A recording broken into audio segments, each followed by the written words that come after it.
اور پھر Hillary Clinton بطور وزیر خارجہ انہوں نے بھی کہا تھا کہ انڈیا ہمارا نیچرل ایلائی ہے، ہمارا جو مطلب ایک ایلائی یعنی کہ نیچرل ایلائی اور اسٹریٹجک پارٹنر میں بہت بڑا فرق ہوا کرتا ہے۔ تو پاکستان میں افغانستان کے حوالے سے ان کی پالیسی اس ٹائم پہ ایک اسٹریٹجک شفٹ تھا،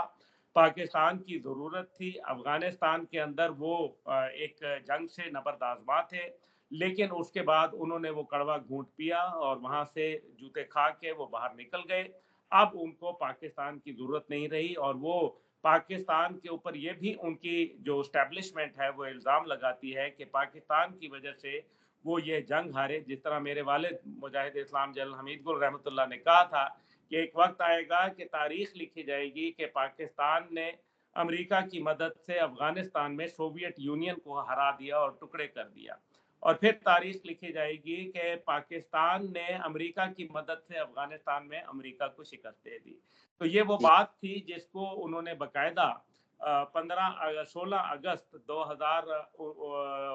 جو 22 تھا 21 تھا اس کے اندر جب ان کا انخلا ہوا تو ان کے اخبارات نے یہ بات کوٹ کی کہ جی پاکستان جو ہے اصل میں ہمارے ساتھ ہاتھ کر گیا ہے، اور میرے والد کا نام لکھ کے انہوں نے باقاعدہ اس سے شروع کیا۔ اپنے نیو یارک ٹائم نے، واشنگٹن پوسٹ نے اور دیگر جرائد نے اس کا بڑا تذکرہ کیا۔ بہرحال مقصد یہ ہے کہ پاکستان کے حوالے سے میں نہیں سمجھتا کہ کوئی خاص خاطر خواہ کوئی فائدہ ہوگا، لیکن میں یہ ضرور جانتا ہوں کہ انڈیا کے پلڑے میں مزید وزن رکھا جائے گا، اور ساتھ ہی ساتھ میں یہ بھی جانتا ہوں کہ پاکستان جو ہے ان تمام پالیسیوں کی وجہ سے اپنی پالیسی اب مزید مضبوط کر کے سامنے آئے گا، اور وہ شاید لک ایسٹ پالیسی ہو بجائے اس کے کہ لک ویسٹ پالیسی ہو، کیونکہ ہم نے بہت مغرب کی جانب دیکھ لیا، ہمیں 100 پیاز بھی ملے اور 100 جوتے بھی ملے۔ اب میرے خیال میں ہمیں اپنے مفاد اور اپنے ملک کے فائدے کے لیے پالیسی بنانا پڑے گی۔ اچھا سر، آپ نے ابھی دیکھتے ہیں آپ اور ایران جو کشیدگی چل رہی ہے اس حوالے سے امریکہ نے تو اپنی پکچر کلیئر کی ہے کہ وہ کس کے ساتھ کھڑا ہے، لیکن پاکستان کی خارجہ پالیسی کے حوالے سے کیا ہے سر ابھی تک؟ دیکھیے پاکستان کی جو خارجہ پالیسی ہے وہ میرے خیال میں بولنے میں تو اور ہوتی ہے، لیکن پاکستانی خارجہ پالیسی ظاہر ہے حالات اور جو واقعات ہیں ان کے بنیاد کے اوپر مرتب کی جاتی ہے۔ ہم امریکہ کو اپنا دوست گردانتے ہیں، اور ان کا بہت ہم میرے خیال میں ان کا فارن پالیسی کا جو میجر ایجنڈا ہے وہ میرے خیال میں بہتر یو ایس ریلیشن سے جو ہے وہ ٹائڈ اپ ہے، کیونکہ پاکستان یہ سمجھتا ہے کہ جو یو ایس ریلیشنز ہیں اس کی وجہ سے پوری دنیا میں ان کے خارجی تعلقات جو ہیں وہ بہتر ہو سکتے ہیں، اور خارجہ امور کے اندر جو ہے وہ شاید ہمیں کہیں ایڈوانٹیج مل سکے۔ لیکن اب آہستہ آہستہ ہمارا دفتر خارجہ اس بات کو ریئلائز کر رہا ہے کہ فرینڈز ناٹ ماسٹرز، دوست جو ہیں وہ ہمارے مالک نہیں ہو سکتے، اور یہ بات میرے خیال میں جتنی جلدی ہم سمجھ لیں اور اس پر عمل کر لیں میرا خیال ہے اتنا ہی بہتر ہوگا۔ لیکن بہرحال کچھ ہماری مجبوریاں ہیں، یونائٹڈ نیشن کے اندر، I M F world bank کے حوالے سے جب قرضہ لینا ہو، اور اسی طریقے سے بھارت کے حوالے سے کئی چیزوں کے اندر امریکہ ہماری مدد بھی کرتا رہا ہے، یہ بات نہیں ہے، لیکن اس کی قیمت جو ہے وہ بہت بھاری ادا کرنی پڑتی ہے۔ ہوئے تم یار جس کے دشمن اس کا آسمان کیوں۔ ماشاء اللہ سر، ایک بات اور کہ یہ جو صدارتی انتخابات ہو جائیں گے، 5 نومبر بھی آ جائے گی، اس کے بعد لبنان اور یوکرین اس کی صورتحال آپ کیا دیکھیں اس الیکشن کے بعد؟ دیکھیں الیکشن تو ہو جائیں گے، لیکن اسرائیل جو ہے وہ ایک بل ان چائنا شاپ بن چکا ہے، وہ ایک بے ناتھا بیل بن گیا ہے جو ٹکرے مارتا پھر رہا ہے۔ وہ اس خطے کے اندر جنگ کو وسیع کرنا چاہتا ہے، اس کا دائرہ کار۔ اس کی وجہ یہ ہے کہ وہ یہ بھانپ گیا ہے کہ امریکہ جو ہے اس میں چاہے کوئی بھی حکومت آئے، لیکن لگتا یہ ہے کہ اب اسرائیل ان کے لیے ایک بوجھ بن گیا ہے، دفاعی طور پر، سفارتی طور پر، معاشی طور پر اور سیاسی طور کے اوپر اور سفارتی طور پر۔ اس لیے وہ اسرائیل کا یہ بوجھ اپنے کندھوں کے اوپر زیادہ دیر اٹھانے کے شاید متحمل نہ ہو پائے، اس لیے اس سے پہلے اسرائیل اس جنگ کو وسیع کر کے اپنے جو دشمن ہیں اس خطے کے اندر، جس کے اندر پاکستان بھی شامل ہے، وہ چاہتا ہے کہ جنگ کا دائرہ کار اتنا وسیع کر لوں کہ مشرق وسطیٰ میں آگ لگ جائے اور امریکہ جو ہے ایک دفعہ پھر اس کے اوپر مہربان ہو جائے. اور وہ مہربان تو ابھی بھی ہے، یہ نہیں ہے کہ نہیں ہے، لیکن اس کو مستقبل کا نظر آ رہا ہے. آپ کو یاد ہوگا کہ ابھی جو بائیڈن اور نیتن یاہو کے مابین 50 منٹ ٹیلی فونک گفتگو ہوئی، جس میں انہوں نے تنبیہ کی اور یہ مشورہ دیا کہ آپ جو ہے وہ ایران پر حملہ نہیں کریں گے، لیکن اس کے باوجود اسرائیل نے ایک نہ مانی. اس لیے میرا خیال ہے کہ عوامی طور پر بھی امریکہ کے اندر ایک بڑا اسرائیل کے مخالف رد عمل دیکھا جا رہا ہے، اور اسی طریقے سے وہاں جو ہیومن رائٹس آرگنائزیشنز ہیں وہ اسرائیل کو آڑے ہاتھوں لے رہی ہیں. اور جو میرا خیال ہے کہ آئندہ آنے والی حکومت ہوگی اس کے اندر وہ چاہے کسی کی بھی ہو، اسرائیل کے لیے گنجائش جو ہے شاید وہ نہ بن سکے. اسی وجہ سے جو اسرائیل ہے وہ یہ کام کر رہا ہے. دوسری طرف یوکرین کی بات کر لیں. یوکرین جو ہے وہ آپ کو یاد ہوگا صدر زیلنسکی جو ہے انہوں نے پہلی دفعہ میں یہی کہا کہ ہم نے نیوکلیئر ویپن طلز کر کے بڑی غلطی کر دی، کیونکہ ہمیں اگر یہ پتہ ہوتا کہ جو آپ نے ہم سے وعدے کیے تھے وہ آپ نے وفا نہیں کرنے. باقاعدہ انہوں نے اپنی پہلی تقریر میں یہ گلہ کیا تھا کہ ہم سے جو وعدے کیے تھے وہ وفا نہیں ہوئے. اس لیے امریکہ جو ہے وہ ایک حد تک جو ہے یہ کام کر سکتا ہے. دوسری طرف جو ہے وہ روس اور نارتھ کوریا اور اسی طریقے سے چین کی نیوکلیئر ڈاکٹرن کے اندر ایک بہت بڑا پالیسی شفٹ آ رہا ہے، اور میرے خیال ہے اس پالیسی شفٹ کو دیکھتے ہوئے امریکہ جو ہے وہ شاید یوکرین کے اندر اپنی وہ معاونت نہ جاری کر سکے جو اس نے وعدہ کیے تھے. اس لیے میرے خیال میں لیکن یہ ایک بہت بڑا ان کے لیے چیلنج ہوگا، کیونکہ جو ایسٹرن یورپین بلاک ہے اگر اس کو یہ نظر آ گیا کہ ہم اب امریکہ کے نہیں بلکہ روس کے رحم و کرم پر ہوں گے، تو پھر میرا خیال ہے کہ گیم از اوور فار امریکہ. اور یہ امریکہ کی فورن پالیسی، امریکہ کی اسٹریٹجک پالیسی اور امریکہ کی بطور اب ایک سپر پاور کے اندر گو کہ وہ 3 کے اندر وہ بھی شامل ہے، لیکن اگر وہ ایسا کرے گا تو پھر شاید وہ اپنا نام سپر پاور میں بھی نہ رکھ پائے. صحیح بات ہے سر. اچھا یہ بھی ایک چیز سامنے آئی ہے کہ اس بار جو ہے الیکشن میں کچھ ہنگامہ رکھنے کی کوشش کی ہے، اور یہ بھی سنا ہے کہ اس بار جو ہے فرسٹ ٹائم جو ہے اردو میں بیلٹ پیپر چھپے ہیں اس بار، اور مساجد میں بھی اس کا انتظام کیا گیا ہے. تو یہ سب چیزیں جو ہیں یہ اشارہ کس طرف جا رہے ہیں سر؟ دیکھیں بڑی سیدھی سی بات ہے کہ جو اس ٹائم پہ اردو ہے وہ دنیا کی میرے خیال میں سیکنڈ لارجسٹ اسپوکن لینگویج ہے، دوسری بڑی جو ہے بولی جانے والی زبان ہے. اس وجہ سے اردو ایک مضبوط ہو کے سامنے آئی ہے. اس لیے میرا خیال ہے اس میں کوئی مضاحکہ نہیں ہے کہ آپ نے اردو کے اندر بھی جو ہے کیا، اور اسلام دوست آپ کو بننا پڑے گا، چاہے وہ کوئی بھی آئے. اگر وہ اسلام مخالف پالیسیاں اپنائیں گے، چاہے وہ بھارت میں ہو، چاہے وہ مغرب کے اندر ہو یا کہیں اور، وہ میرے خیال میں ان کو ایک بہت بڑا چیلنج کا سامنا کرنا پڑے گا. اور یہ دنیا میں آپ دیکھیں گے آئندہ آنے والے وقتوں میں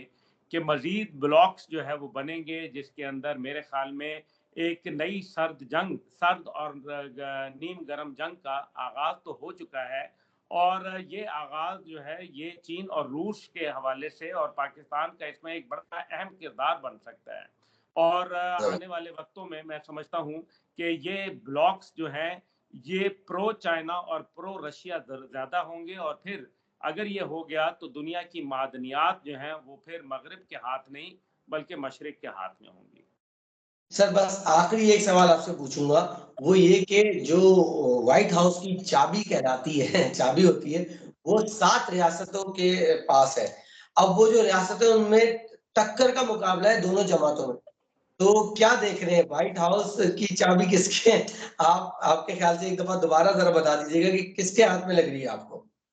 پاکستان آ جائیں یہاں لاکر سے، وہ جو اپنا جو چابی میکر ہوتے ہیں ان سے ایک ہم اپنی بنوا دیں گے ان کو. یہ تو لائٹر نوٹ کے اوپر ہے، لیکن بہرحال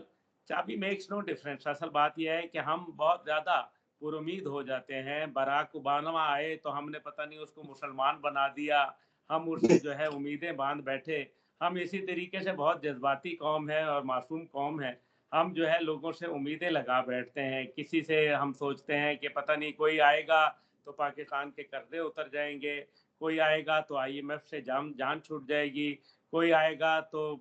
جو روٹی کپڑا اور مکان جو ہے وہ ہمارے حق میں آ جائے گا. ہم پتہ نہیں کب تک جو ہے انسانوں سے امید لگائیں گے. بہتر ہے کہ اللہ سے امید لگائیں. انشاءاللہ تعالیٰ وہی رازق و مالک ہے اور انشاءاللہ وہی ہمارے لیے بہتر کرے گا. ہمیں دنیا کے اس کے اوپر نہیں جانا, بلکہ اپنی جو